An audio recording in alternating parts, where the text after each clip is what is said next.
আজকের লাঞ্চে ছিল পাবদা মাছের ঝাল।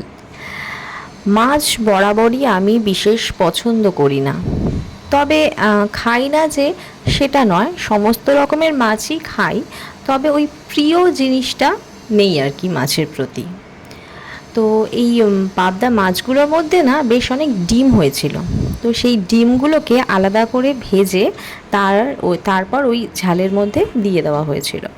তো যাই হোক, যেহেতু এই মাছ জিনিসটা আমার খুব একটা প্রিয় নয়, তো সেই কারণে আজকে আমার লাঞ্চে ছিল specially my favourite chicken biryani.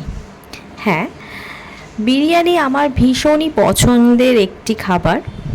তো এই বিরিয়ানির সামনে যত ভালো ভালোই মাছ থাকুক না কেন, আমার মনটা সব সময় বিরিয়ানির দিকেই যাবে। তো বাড়ির সবাই খেলো হচ্ছে পাবদা মাছ, আর একই সাথে বসে আমি খেলাম মাই ফেভারিট বিরিয়ানি।